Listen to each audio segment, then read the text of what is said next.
So I'm here at Web Direction South with Mike Migurski, who's the Technical Director at Stamen. Now, Mike, you actually did a presentation this morning about data visualization.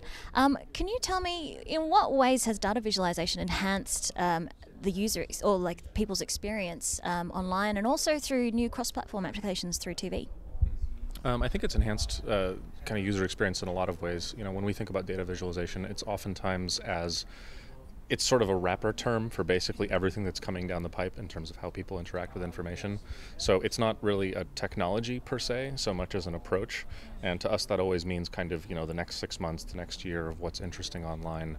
So we tend to try to, follow kind of ways of interacting with data and ways of interacting with information. And because people have to interact with it so much, I think it's enhancing because it's necessary, and it's necessary because it's the future. Like, that's where everything essentially ends up. Everyone ends up doing data visualization in some form or another. There's just some people that consider themselves to be doing it explicitly and other people that are doing it implicitly. And what other practical applications are there for data visualization? I mean, we've done plenty. You showcased quite a few commercial examples and some fun examples as well, like, for example, the MTV work. But are there any other sort of social or any other applications which could actually be used for other purposes than that? I should probably think about this one for a second. I think the stuff that we're watching coming down the pipe is all the kind of Gov 2.0, government kind of hacking open data type trends that are coming out. It's really interesting to watch governments start to kind of clue themselves in. In some ways, this all harkens back to kind of the U.S. Geological Survey, U.S. Census, like a lot of United States-based government agencies that have always opened up information. But we're starting to see a lot of other branches of government in the U.S., and from what I understand here in Australia as well, open up information in a way that kind of matches that degree of openness and creates an availability of information that'll act as sort of a framing or foundation for all other kinds of information visualization. So we're looking at, for example, the US 2010 census, which is supposed to come out in this upcoming year, as it's a new availability of stuff like demographics and people and ages and groups and races and everything else that I think will sort of start to contextualize a lot of the more kind of effervescent, like go a la Twitter, Foursquare kind of stuff. When these kind of fast-moving entertainment-based things start to clip back onto this backstop of demographics, I think it's going to get really interesting. And it seems to me like there's a lot of information that we're putting online these days.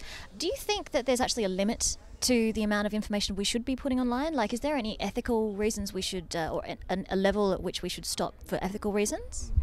I guess it depends on what you mean by we. I think ethical problems happen when promises are broken. Like I know that Facebook, for example, is having a lot of issues right now because it's trying to kind of convince its user base to open up more. But a lot of people signed on to Facebook, listening to the story and the idea of Facebook being kind of a private place to communicate with your friends and family. So I think that as long as people keep promises, Twitter kind of keeps that promise of public communication, and Facebook keeps the promise of private communication, then there aren't really ethical issues. It all really boils down to whether people have personal control over where their information goes. I think in the U.S. there's interesting kind of legal ramifications for the idea that the database is owned by the provider and not by the people whose information makes up the database. It's my understanding that other countries have different approaches to that, and so I think that as these things become more international, we're going to start bumping into issues that are kind of ethical outcomes of the fact that one country might have one set of laws around, let's say, your Foursquare check-ins versus some other country. So I'm not really sure where that goes, but it's going to get kind of ugly and interesting all at the same time. Messy. I think messy is a good way to describe it. Now, I also wanted to ask you a couple of questions just in terms of your experience at the conference so far. Have there been any speakers that have really inspired you? I think James Bridle especially.